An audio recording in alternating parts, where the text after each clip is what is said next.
네, 오늘 또 하나님의 또 생각으로 우리가 또 바꾸는 시간 가지겠습니다. 로마서 12장 2절 다 같이 일어나셔서 펴주시면 함께 읽도록 하겠습니다. 여러분의 성경책 로마서 12장 2절입니다. 12장 2절. 자, 함께 읽겠습니다. 시작. 너희는 이 세상에 동화되지 말고 오직 너희 생각을 새롭게 함으로 변화를 받아 하나님의 선하시고 받으실 만하며 완전하신 뜻이 무엇인지 입증하도록 하라. 아멘. 자, 오늘 말씀 제목은 생각을 다시 새롭게 함으로 변화받자입니다. 지난 시간에 변화에 대해서는 조금 제가 강조를 안 했는데요. 이번에는 변화에 대해서 조금 오늘 강조하도록 하겠습니다. 자, 우리 지난 시간에는 이 세상에 동화되지 말아야 한다는 것을 보았는데요. 우리 세상과 동화된다는 말이 어떤 말입니까? 세상과 똑같이 생각한다는 걸 말합니다. 세상과 같은 것을 생각한다면, 자, 우리의 행동이 세상과 똑같아지겠죠. 똑같은 말을 하겠죠.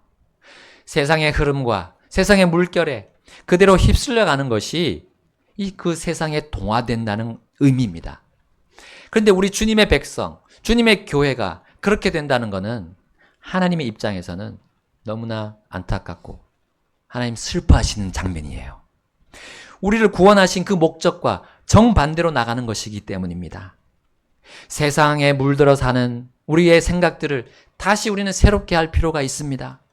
주님께서 주시는 생각으로 다시 점검하고 바꿔야 된다는 거죠. 주님이 주시는 생각이 이렇다 그러면 우린 곧바로 바꿔야 한다는 겁니다. 하나님의 진리와 반대되는 이론들이 이 세상에 넘쳐나고 있습니다. 그런 논리들이 우리의 생각 속에서 머물러 있다면 우린 과감히 하나님의 말씀에 따라 철폐하고 그것에 대해서 철거하는 작업을 해야 합니다. 그게 아무리 잘 지어지고 지금 막 올라가고 있는 그런 좋은 집이라 할지라도 철거해야 돼요. 그것은 결국 무너질 것이기 때문입니다. 그 기초가 튼튼하지 않기 때문이에요. 자, 그렇게 결단하고 움직이지 않게 된다면 우리는 어느새 속임수와 거짓의 이 세상 것들이 우리의 삶을 주관하게 될 겁니다. 하나님의 진리가 훼손될 겁니다. 그분의 계획과 뜻과 목적이 정말 성경을 통해서 분명함에도 불구하고 이것이 희미하게 우리 눈을 가리게 될 거예요. 희미해져 보이는 겁니다. 하나님의 뜻이. 자, 우리는 생각을 다시 새롭게 할 때, 곧 주님의 생각으로 우리가 동화시킬 때 우리는 변화를 받게 됩니다. 여러분, 하나님의 생각의 틀에 우리의 생각을 다시금 부어 넣어야 돼요. 부어 넣어서 그분의 틀에 우리가 맞춰가야 돼요. 이것은 세상에 동화되는 것이 아니라 하나님께 동화되는 겁니다.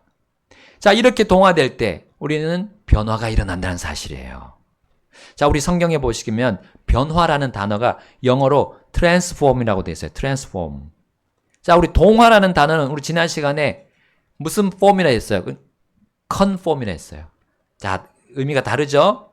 서로 단어의 의미가 다른데 이것이 하나님의 틀 안에서는 같은 단어로 볼 수 있다는 겁니다. 우리가 하나님께 동화되면 우리가 변화된다는 거예요. 자, 세상적이고 육신적인 생각을 이 하나님의 생각의 틀에 부어 넣어서 하나님의 생각과 일치시킨다면 우리 삶이 변화된다는 사실입니다. 실제 삶이 바뀐다는 거예요. 이것이 바로 하나님의 완전한 논리고요. 영원한 방식입니다. 영원히 남는 방식이에요.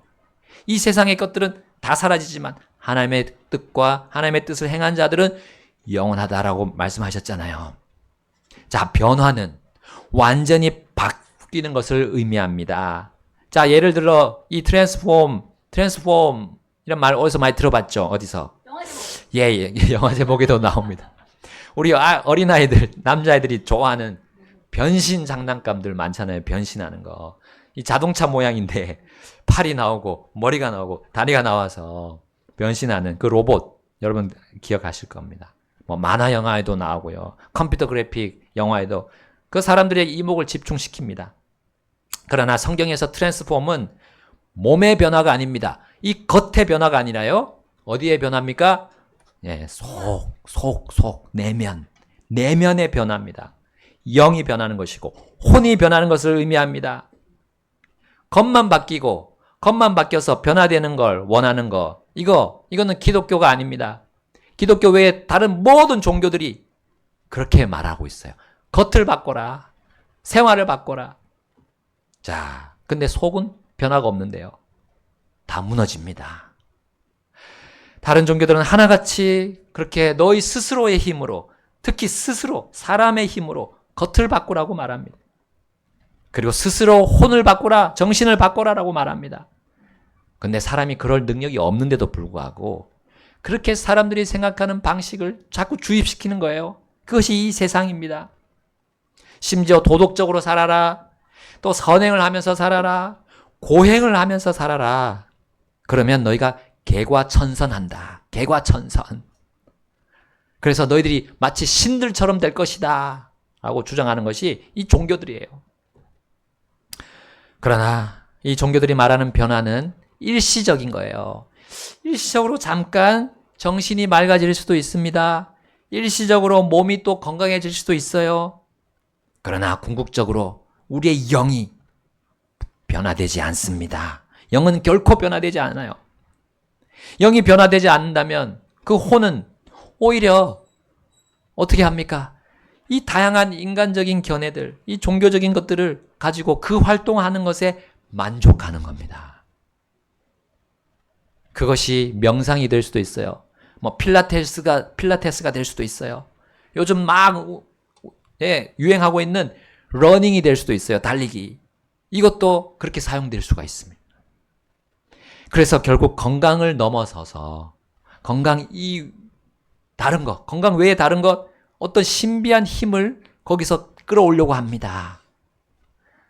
자, 이것은 영적인 문제, 곧 죄에 대해서 우리 사람이 스스로 처리하지 못하는 것임을 알면서도 그런 것들을 가지고 한번 처리해 보겠다는 거예요. 내 죄의 문제를. 그래서 또 하나의 종교를 만들어내는 겁니다. 이런 것들이요. 여러분, 사람은 본성적으로 변화하고자 하는 욕구가 있어요. 변화. 내가 이대로 쭉 살아야 되나? 내가 수년, 또 수십 년 내가 이대로 쭉 같은 패턴으로 살아야 되는가? 그걸 원하는 사람 없다고 봅니다. 거의 없을 거예요. 왜냐하면 우리가 사람이 나이가 먹어가고 이제 몸이 좀 점점 바뀌어가고 또 연로하면서 몸이 쇠약해짐에 따라서 우리의 생각의 변화도 같이 일어나게끔 되어 있어요. 이게 하나님께서, 이 창조주께서 우리 사람들을 그렇게 설계하신 부분이라고 생각합니다. 자, 얼굴에 주름살이 생깁니다. 또 흰머리가 생기죠. 또 머리카락이 가늘어집니다. 그럴 때 우리의 생각이 바뀌어가는 거예요. 우리 사춘기, 청소년들 사춘기, 또 우리 장년들 갱년기를 겪을 때 마음이 급격하게 또 변하잖아요. 바뀌잖아요. 자, 이러한 시기를 거치면서 예전에는 가지 않았던 그런 생각들을 하게 됩니다. 자, 어린아이 시절의 생각, 우리 어른들이 와서 어른이 돼서 그 하는 생각 같습니까? 다릅니까? 다르잖아요. 자, 물론 어떤 어른들은 내 마음이 청춘이다. 내 마음은 젊다라고 하지만 그것은 옛날에 아주 활발할 때, 젊음의 활기가 있을 때를 다시금 추억으로 떠올리는 것이죠. 다시 그때로 돌아가고 싶다는 그 희망사항일 뿐입니다. 여러분, 우리 육체는 이 땅에서 지나간 그 젊음의 세월을 돌이킬 수가 없습니다. 그러나 그러한 마음의 변화들은, 그러면서 겪는 마음의 변화들은 자, 하나님께서 우리에게 주시는 하나의 빛으로 저는 생각합니다. 빛. 하나님이 그런 마음의 변화를 통해서 영의 변화가 필요하다는 걸 보여주는 하나님이 부시는 등불이라고 저는 생각해요. 그것이 우리의 양심에 들어있거든요. 우리의 본성에 들어있기 때문입니다. 변하고자 하는 욕구. 자, 사람은 이러한 하나님의 조명을 받으면서 이제 무엇을 봅니까? 복음의 빛을 보는 거예요. 그 복음의 빛으로 내가 하나님께 회개하면 구주 예수님을 믿게 될 수 있다는 거예요. 그러면서 내가 놀라운 변화가 내 속으로부터 일어난다는 것을 하나님이 인도하시는 겁니다. 그렇게. 즉 새로운 피조물로 변화되는 것이죠. 죄로 인해 죽었던 내 영이 살아나는 겁니다. 그리고 그 영이 움직이고 활동하는 겁니다. 그 영은 이제 성령님의 인도를 쫓아갑니다. 보이지 않으시지만 그걸 느끼는 거예요. 항상 하나님의 뜻이 여기 있는 성경 안에 있고 그것에 내가 주의를 기울이는 겁니다. 이게 내가 변화가 일어난 거예요. 그것에 대한 증거입니다.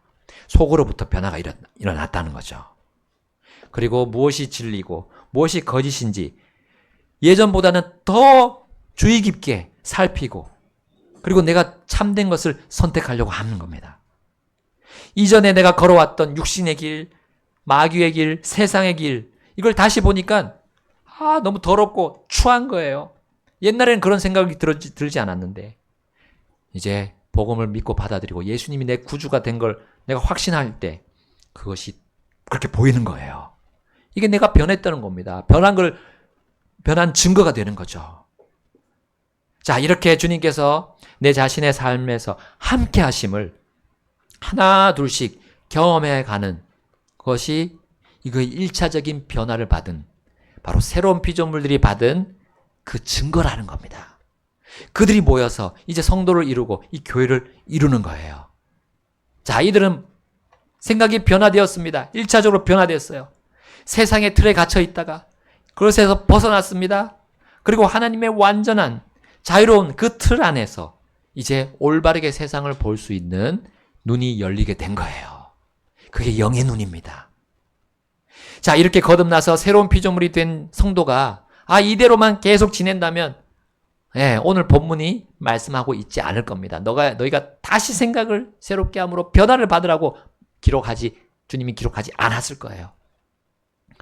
자, 그리고 바울은 또 내 이 사망의 몸에서 누가 나를 건져내랴 하면서 비참하게 자신의 육신을 보면서 한탄하지 않았을 겁니다. 자, 이러한 하나님의 지침, 이 또 사도들의 반응, 이것은 우리가 또 변화될 수 있는 특권을 가진 자라는 걸 보여주는 거예요. 다시 생각을 새롭게 해서 변화를 받아야 된다는 그것을 보여준다는 것입니다. 여러분, 하나님께서는 아무에게나 너가 변화되어야 된다고 말씀하지 않으세요. 바로 자신을 구주로 믿고 자신의 의지하고 신뢰하는 자들에게 바로 이 말씀을 주시는 겁니다. 다시 생각을 새롭게 해서 변화받아라. 자, 바로 축복의 말씀인 겁니다. 하나님께서 우리에게 축복을 주시기 위한 말씀인 거예요. 변화되지 않으면 그 축복을 받을 수 없기 때문에 그렇습니다. 그러므로 변화받으라고 해서 내가 지금 누리고 있는 거 이게 다 사라진다는 의미가 아닙니다. 혹은 변화받으라고 하셔서 내가 이전에 얻었던 그 은혜들, 그 초신자의 그런 은혜들, 사랑을 이제 느끼지 못한다는 말이 아니에요. 그리고 그냥 무조건 이제 고난과 고통이 온다는 그런 말도 아닙니다. 하나님의 축복이 주어진다는 사실이에요. 우리가 변화받을 때요. 물론 이러한 변화를 위해서 내가 육신의 정욕을 쫓는 일을 멈춰야 합니다. 또한 마귀의 유혹을 수용하던 그거 거부해야 합니다. 나아가서 이 세상에서 주는 위협들에 쉬쉬하면서 굴복하는 그것도 이제는 끝내야 합니다. 변화를 위해서는 우리 반드시 무엇 하나를 치러야 되는데 그게 전쟁이에요. 이 전쟁이에요. 이게 영적인 전쟁인 겁니다. 그러나 그 영적인 전쟁이 복잡하고 아주 우리를 정말 힘들게 하는 것이 아니라 아주 쉽습니다. 주님께서 예배하신 이 복된 변화를 받기 위해서는 우리가 그 대적들과 싸울 때 단지 우리 전등 스위치 온, 오프 하잖아요. 온, 오프. 켜고 끄고 이 스위치처럼 바꾸면 되는 거예요. 우리의 생각의 스위치를 바꾸면 된다는 거예요. 아주 간단합니다. 자, 바울은 고린도 교회에게 그들이 다시 생각을 바꾸기를 원했습니다. 로마에 있는 교회뿐만 아니라 고린도 교회에게 그랬어요. 그래야 그들이 세상의 지식에 갇혀서 서로 헐뜯고 분열하고 하는 그 잘못을 돌이킬 수 있었기 때문입니다. 우리 고린도후서 10장으로 한번 가볼까요? 7절 우리 함께 읽어볼까요? 자, 함께 읽겠습니다. 시작. 너희는 겉모습대로 사물들을 바라보느냐? 만일 어떤 사람이 자기를 그리스도의 것이라고 믿는다면 그는 스스로 자신에 대하여 이것을 다시 생각할지니 곧 그가 그리스도의 것인 것 같이 우리도 그리스도의 것이니라. 아멘. 우리 세상의 지식과 지혜는 겉모습으로만 결론을 내리려고 합니다. 이것이 바로 교회 안에 들어와서요, 성도들을 이렇게 분열을 일으키고 부패시켰던 겁니다. 서로 육신으로 대하고 악한 싸움을 싸우게 하는 것이 이 세상의 지혜입니다. 그러면서 자신은 나는 그리스도를 따른다 라고 하면서 다른 사람들, 나를 반대하는 사람들 무조건 그리스도를 거부하는 나쁜 사람이다 라고 몰고 갔던, 바울은 이러한 생각을 멈추라고 권면했습니다. 너희가 다시 생각해라. 그리스도는 나뿐만 아니라 너희들뿐만 아니라 나도 소유하시는 분이다. 나도 그리스도의 것이다. 너희도 그리스도의 것이라면 나도 그리스도의 것이다. 라는 그런 생각으로 너희가 다시 고쳐야 된다. 다시 고쳐 먹어야 된다는 거예요. 고린도 교회 안에 대적자들이 이 성도가 아니라는 거죠. 고린도 교회를 무너뜨린 것이 이 성도가 아니라는 생각으로 바울은 전환시켜 주었습니다. 바로 그 싸움에 영적인 전쟁이 일어난다는 거예요. 그래서 우리는 선한 싸움을 싸워야 된다는 겁니다. 교회 밖에서도 사람을 우리 두고 싸우는 것이 아니라는 것이 주님의 지혜고 주님의 지식이에요. 여러분, 우린 종종 사람들과 싸우려고 합니다. 사람들과 눈에 불을 켜고 그들과 대적하려고 합니다. 또한 우리가 불신자들에게 심지어 복음을 전할 때도 그들이 우리에게 강력하게 반대하고 우리를 인간적으로도 무시하고 할 때 화가 나잖아요. 그래서 그들과 막 논쟁이 붙으면 그들을 적대시하려고 합니다. 아닙니다. 하나님의 뜻은 그것이 아닙니다. 우리는 영적인 싸움을 하고 있는 중이라는 사실이에요. 그 사람들 배후에 지배하려고 하는 영적인 세력들이 있다는 것을 하나님이 가르쳐 주시는 겁니다. 사탄이 있고요. 이 세상 체계들이 있다는 겁니다. 그리고 우리 각 사람에게 또 있는 육신이 있다는 거예요. 사탄과 세상과 육신과 우리는 맞붙어 싸우는 것이지 사람과 혈과 육으로 싸우는 것이 아니다라는 것을 다시금 고린도 교회에게 하나님께서 가르쳐 주셨던 겁니다. 이 바울은 앞에서 이렇게 그들의 생각을 다시 바꿔줍니다. 앞 구절 보겠습니다. 고린도후서 10장 3절 4절입니다. 3절 4절 제가 먼저 읽겠습니다. 이는 비록 우리가 육신 안에서 거르나 육신을 따라 싸우지 아니하기 때문이라. 4절입니다. 함께 읽겠습니다. 4절. 이는 우리의 전쟁 무기가 육신에 속하지 아니하고 다만 하나님을 통하여 강력하여 강한 요새들을 무너뜨리기 때문이라. 아멘. 여러분, 우리 각자 안에 대적, 육신, 그 육신은 누구와 동맹을 맺고 있습니까? 마귀 사탄입니다. 또 그 육신은 또 하나의 친구가 있습니다. 동료가 있습니다. 바로 이 세상 체계입니다. 육신은 이러한 동료들을 등에 업고 강력한 요새를 지금 구축하고 있어요. 우리 안에서. 다른 사람 둘째고요. 일단 내 안에서. 그리고 불신자들 그 마음 안에서 그렇게 그들을 굳건히 그들이 하나님께로 돌아가지 못하도록, 또 우리가 하나님의 생각을 하지 못하도록 막고 있다는 거예요. 그러므로 우리의 체력으로, 우리의 마음의 어떤 힘으로 그 강하고 견고한 요새에 흠집을 낼 수 있을까요? 할 수 없다는 겁니다. 오직 하나님이 주시는 생각이에요. 그것으로 이길 수 있다는 겁니다. 그 강력한 요새를 무너뜨릴 수 있는 분 오직 하나님뿐이십니다. 그리고 우리 주 예수 그리스도 그분뿐이고요.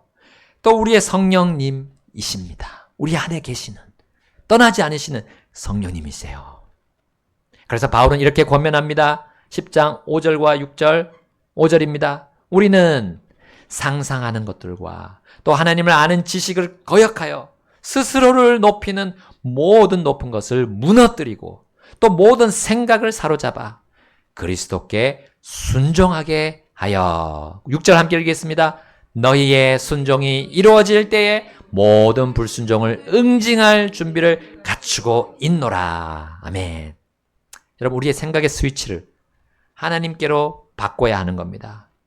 하나님인가 아니면 하나님 외에 다른 것인가. 그 스위치는 두 가지만 표시되어 있어요.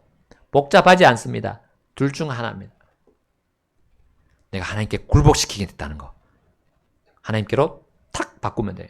우리 생각을 사로잡아서 그리스도께로 순종하는 거예요. 순종과 불순종.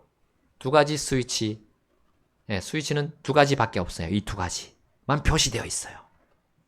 우리의 생각을 다시 새롭게 하는 것은 복잡한 것이 아니라는 사실입니다.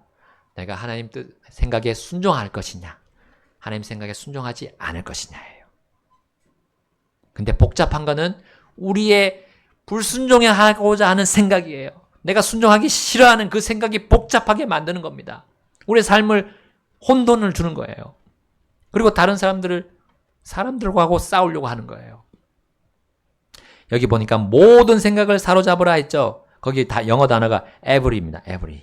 우리 every는 모든이란 뜻도 있고, 우리 또 각각이란 뜻도 있습니다. 각각. 우리 각 사람이 또 각각의 시간, 또 매 순간 생각하는 것을 의미합니다. 여러분, 우리가 어떤 생각을 하느냐에 따라서 반드시 그 행동을 하게 되어 있어요. 하나님께 내가 순종하고자 하는 그런 생각을 했다면 순종하는 행동을 하고 순종하는 말을 하겠죠. 생각이 그것을 결정하는 것입니다. 그런데 어떤 사람은 내가 하나님께 응징을 당하지 않기 위해서 그 무서워하면서 내가 하나님께 어쩔 수 없이 순종해야 해 라고 하는 생각, 그건 육신이 주는 생각입니다. 마귀가 주는 속임수예요. 이 세상이 우리를 겁박하고 유혹하는 생각입니다. 그것은 헛된 상상입니다. 우리는 이렇게 생각해야 됩니다. 순종은 나에게 영원하고 참된 그리고 복된 소망이야 라는 생각이에요. 이게 성령의 생각이에요. 순종을 선택할 수 있는데, 우리가 생각의 스위치를 순종으로 바꿀 수 있는데 왜 불순종을 생각하면서 그 응징당할 것을 생각합니까? 그것은 그 다음입니다. 순종이 먼저. 여기 순종이 먼저 말씀하고 있잖아요. 너가 생각을 사로잡아서 그리스도께 순종하게 하여 그 다음에 너희의 순종이 이루어질 때에 모든 불순종을 응징할 준비를 갖추고 있다 했어요. 그러니까 순종이 먼저 이루어져야 되는 것이 하나님의 뜻이고 하나님의 생각이에요. 우리가 고쳐야 할 생각입니다. 왜 불순종을 생각하냐는 거예요. 순종을 우리는 먼저 생각해야 우리가 그 복을, 주님이 주시는 이 복된 변화를 받을 수 있다는 사실입니다. 자, 이어서 바울은 변화, 이 트랜스폼이라는 단어를 불순종의 응징을 당할 자들에게도 사용했어요. 심지어 불순종하는 자들이 응징당할 그 자들, 불순종함으로 응징당할 자들을 사용했는데 그게 고린도후서 11장에 나옵니다. 자, 11장으로 가보겠습니다. 고린도후서 11장 13절부터 15절까지 제가 먼저 읽겠습니다. 13절. 이는 그러한 자들은 거짓 사도들이요 속이는 일꾼들이니 자기를 그리스도의 사도들로 가장하는 자들이기 때문이라. 그것은 놀랄 일이 아니니 이는 사탄도 자기를 빛의 천사로 가장하기 때문이라. 함께 15절 읽겠습니다. 그러므로 그의 사역자들 또한 의의 사역자들로 가장한다 하여도 그것은 결코 큰 일이 아니니 그들의 끝은 그들의 행위대로 되리라. 아멘. 자, 여기에 우리 한글 단어에 보니까 변화라는 단어 있습니까? 나왔습니까? 아니요. 안 나왔네요. 근데 영어 단어를 보시면 트랜스폼이 계속 나옵니다. 세 구절 안에 다 나와 있잖아요. 자, 그걸 우리말로 우리 단어로 어떻게 번역했죠? 무엇으로 번역했을까요? 자, 영어를 아시는 분들? 가장하다. 그렇습니다. 가장하다입니다. 맞습니다. 그러니까 변화를 시키는데 속임수를 가지고 변화시키는 거죠. 자, 이것은 거짓 사도들, 속이는 일꾼들, 바로 사탄이 자신들을 영적으로 바르게 변화시킨다는 의미가 당연히 아니겠죠. 그들이 겉으로는 마치 그렇게 변화된 선한 모습으로 자신들을 바꾼다는 의미가 여기에 들어 있습니다. 혹은 빛을 주는 그런 사람들처럼 모양을 바꾼다는 거죠. 경건의 모양은 있으나 경건의 능력을 부인하는 자들이 있다고 했죠. 성경에 그렇게 모양만 바꾸는 겁니다. 의의 사역자들처럼 정말 말을 하고 하나님을 정말 섬기는 것처럼 일을 또 합니다.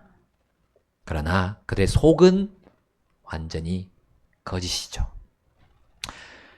모든 각각의 성경 구절을 우리가 그들에게 이제 들이대게 되면, 그들을 비추게 되면 그들의 가증스러운 모습이 이제 하나둘씩 드러나는 겁니다. 그들은 성경까지 인용하지만 모든 성경, 각각의 성경을 쓰지는 않죠. 마귀 사탄이 그렇게 하는 것처럼. 자, 이제 그들의 본 모습이 어떻게 드러납니까? 저는 실제적인 두 가지 예로 여러분들에게 말씀드리고 싶습니다. 두 가지 코드가 있어요. 코드. 우리 특별히 침례 성도들이 강하게 주장하는 두 가지 코드를 말씀드립니다. 세상에 동화되지 않고 다시 생각을 새롭게 해서 변화받게 하는 그 두 가지 분야가 있어요. 먼저는 뮤직 코드입니다. 음악 코드. 자, 우리 미국에서 얼마 전에 찰리 커크의 그 추모 행사를 정말 거대하게 치렀습니다. 그 거대한 홀에 수많은 애도자들이 자리를 가득 메웠습니다. 심지어 트럼프 대통령도 참여해서 연설했어요. 그런데 다른 하나가 그 넓은 공간을 가득 또 채웠어요. 그것이 바로 열린 예배, 우리 열린 예배라고 합니다. 찬양 사역자들이 쫙 나와서 찬양을 하는 거예요. 노래를 하는 겁니다. 근데 그 뒤에는 전자악기들이 쫙 뒤에서 연주를 하면서 힘을 주는 거예요. 과연 그 노래들의 가사가 하나님, 예수님의 이름이 막 나옵니다. 우리 침례들 성도들도 잘 아는 찬송도 그들이 불렀어요.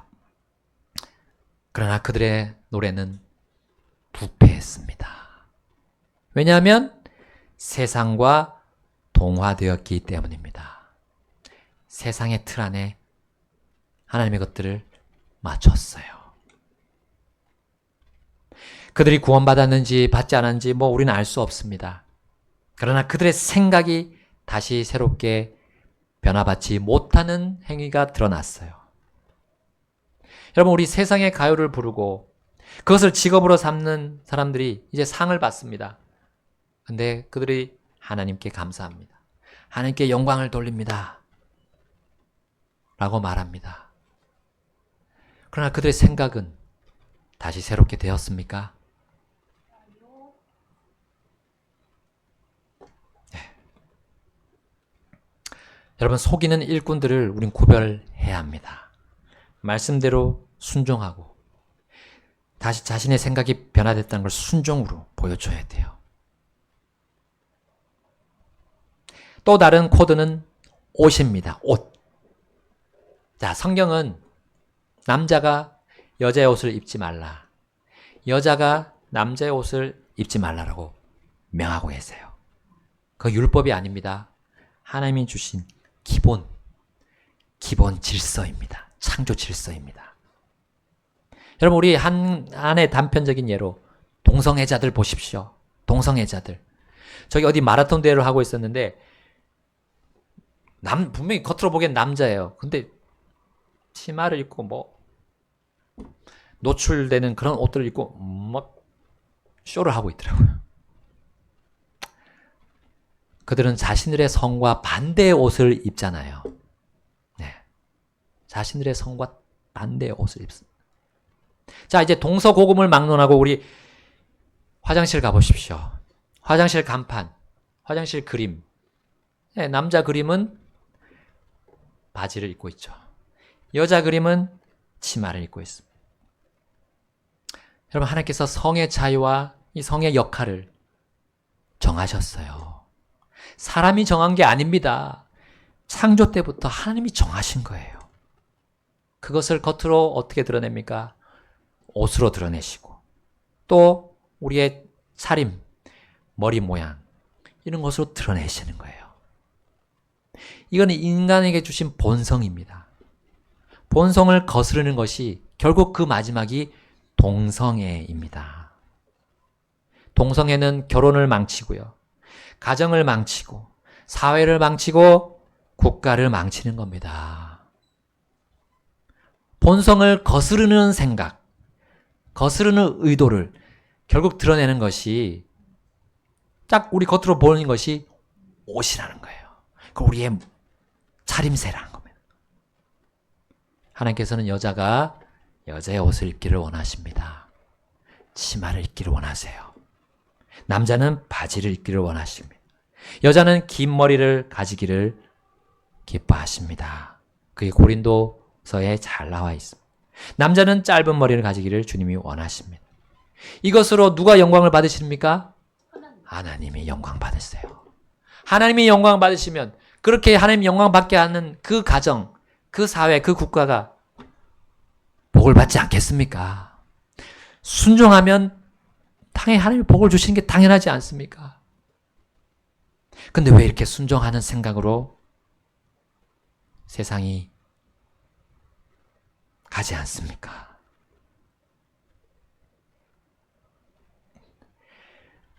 여러분, 바울은 고린도 교회도 그렇게 권면했고 에베소 교회에게도 이렇게 다시 생각을 새롭게 하라고 그리고 변화를 받으라고 권면했습니다. 에베소서 4장 20절, 24절까지입니다. 제가 먼저 읽겠습니다. 에베소서 4장 20절. 오직 너희는 그리스도를 그렇게 배우지 아니하였느니라. 만일 너희가 그분의 말씀을 듣고 그분에게서 가르침을 받았다면 진리가 예수님 안에 있는 것 같이. 22절입니다. 이전 행실에 관하여 너희가 속임으로 가득한 정욕들에 따라 썩은 옛사람을 벗어버리고 또 너희 생각의 영 안에서 새롭게 되어. 24절 함께 읽겠습니다. 너희가 하나님을 따라 의와 거룩함 안에서 창조된 새 사람을 입으라고 가르침을 받은 것이니라. 아멘. 자, 여기 보시면 22절에 이전 행실이라고 나옵니다. 이전 행실. 이건 무슨 뜻입니까? 예수님을 구주로 믿기 전에 내가 살았던 옛사람과 함께 살던 육신과 함께 살던 그 이전의 모습이에요. 구원받기 전에 그 생활이래. 이죠. 그 생활에서 이제는 너희가 생각의 영 안에서 다시 새롭게 되라는 거예요. 생각을 이제 하나님께 이제 순종하는 그 생각으로 돌이키라는 거죠. 이전에는 항상 불순종의 삶을 살아왔잖아요. 우리가 구원받기 전에는, 예수님 믿기 전에는. 근데 그렇게 살지 마라. 더 이상 그렇게 살지 마. 에베소 교회가 문제가 그거였던 거예요. 바로 그러한 그리스도의 생각을 배우기보다 세상의 이방인들의 헛된 생각, 그들이 이전의 행실, 그것을 또 가지고 교회 안으로 들어왔던 겁니다. 여기 우리 17절 말씀 보면, 4장 17절 말씀 보면 바울이 그들의 생각이 어떠한지 밝혀 주었던 거예요. 이방인들 기본적으로 어떻게 삽니까? 하나님을 거부하고 삽니다. 주 예수 그리스도를 믿지 않는 자들을 말합니다. 그 이방인들. 세상의 생각에 빠져서 그에 따르는 불순종의 열매를 거두면서 사는 자들이 이방인들이에요. 이교도들을 말합니다. 이교도들. 하나님의 교리를 거부하는, 자신들의 길로 사는, 그 죄악된 길로 사는 자들을 말합니다. 자, 그들의 생각에 이 에베소 교회가 영향을 받았다는 사실입니다. 자, 그렇게 되면 이제 어떻게 되는 겁니까? 그들의 눈이 머는 겁니다. 눈이 멀고 지각이 어두워지는 거예요. 그런 생각을 하고 살면 이제 가는 길이 삐뚤삐뚤하는 겁니다. 하나님과 세상 양다리 걸치는 거예요. 이렇게 되면 하나님의 생명에서 떨어져 있는 그런 생각으로 살아가는 거예요. 불신자처럼 살아가는 거예요. 믿는 자가. 그러한 불순종의 생각의 열매가 이제 19절처럼 어떻습니까? 19절처럼 감각을 지나치는 것이다. 감각을 지나친다. 여러분, 이 감각이란 말은 우리 인간이 가지고 있는 기본적인 양심을 의미합니다. 본성을 말합니다. 본성. 양심. 그것이 찔리는데도, 양심이 찔림에도 불구하고 그냥 지나쳐 간다는 거예요. 생각이 어두워져 있기 때문에. 눈이 멀어 있기 때문에. 그래서 어떻게 나간다고 합니까? 19절에 세욕에 자신을 내준다 했어요. 세욕. 성적인 부도덕함을 의미하잖아요. 불륜을 저지르거나 간음을 행하는 것입니다. 우리 사람들은 뭐 남녀가 합의하면 뭐 죄가 성사되지 않다. 죄로 안 본다라는 거죠. 그러나 하나님의 생각은 뭡니까? 남녀가 서로 합의했든 하지 않았든 결혼 전의 모든 것은 그 성적인 부분은 간음입니다. 그 행태가 간음이에요. 하나님 앞에서. 이렇게 양심을 거스르는 생각들을 계속 들어와서 지금 어떻게 됩니까? 간통죄가 폐지됐잖아요. 간통죄가 폐지됐어요. 성적인 부도덕함이 마지막, 항상 하나님이 심판하신 그 마지막에 창궐하는 것을 우리는 역사적으로도 알고 있습니다. 양심을 거스르는 생각은 결국 탐욕을 가져오고 부정한 행위로 이어지는 겁니다. 동성애가 그렇고요. 심지어 소아성애도 있습니다. 완전 변태적인 행위를 하게 되는 거죠. 성경에 정말 끔찍한 부분도 다 나옵니다. 가족 간에, 친척 간에, 심지어 짐승 간에. 이런 부정한 행위들이 이어진다는 사실입니다. 그런데 이러한 부정행위, 이러한 세욕, 성적인 부정행위 속에 뭐가 항상 거기 끼어들어 있습니까? 관능적인 음악이 불을 지피잖아요. 음악입니다. 또 아까 말씀드린 의상, 옷도 그것에 불을 지릅니다.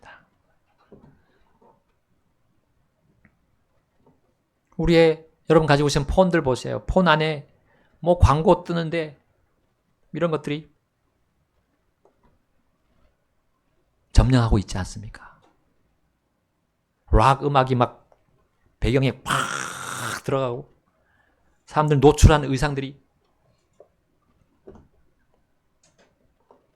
여러분 이런 생각들이 우리 그리스도인들을, 또 주님 아직 믿지 않은 자들을 계속해서 그 생각의 틀 안에 벗어나지 못하도록 하고 있다는 거예요.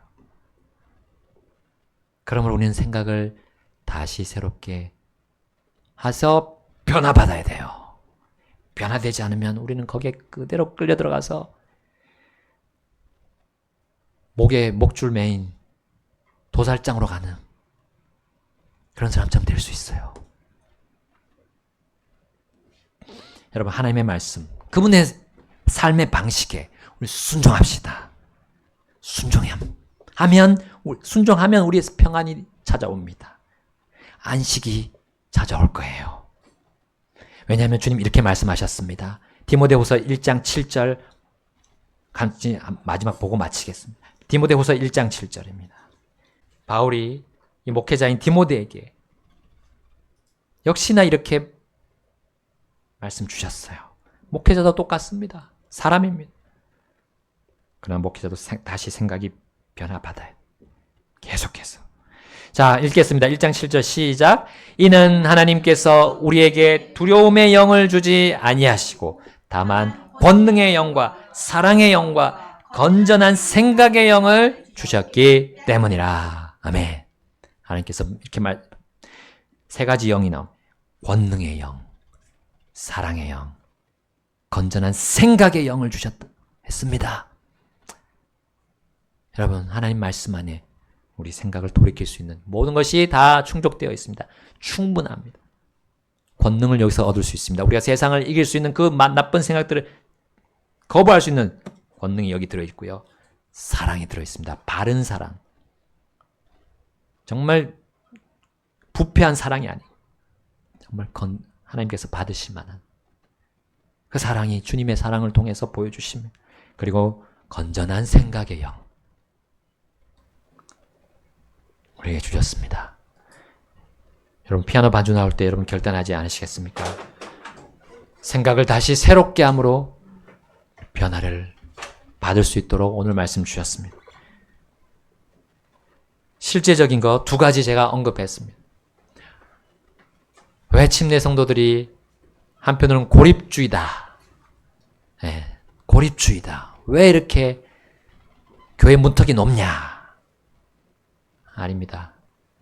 우린 구원받은 자들에게 하신 말씀이에요. 하나님의 자녀가 됐다면 다시 새롭게 하는 겁니다.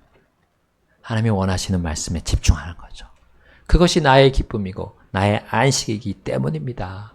하나님이 나에게 가장 좋은 것을 아십니다. 네가 무엇이 가장 너에게 좋으냐? 우리는 잘 모릅니다. 우리 어린 자녀들은 자기가 뭘 가져야 되는지 잘 모르잖아요. 똑같습니다. 하나님은 그 말씀을 주셨어요. 기본적인 것부터 지켜라. 기본적인 생각부터 올바르게 가져라는 거예요. 이제 구원받아야 할 사람들은 이거 당연히 거부하겠죠. 그러나 복음이 들어가면 하나님이 그 자리에 그 사람의 인생의 주인이 된다면 분명히 바뀝니다. 하나님이 말씀하신 것, 내가 순종하지 않으면 나는 불행이기 때문에요. 슬픔이 차기 때문입니다. 오늘 주님 앞에 우리 순종합시다. 순종하면 안식과 평안 할 수 있습니다. 다시 우리 하나님의 말씀으로 변화됩시다. 기도하시겠습니다.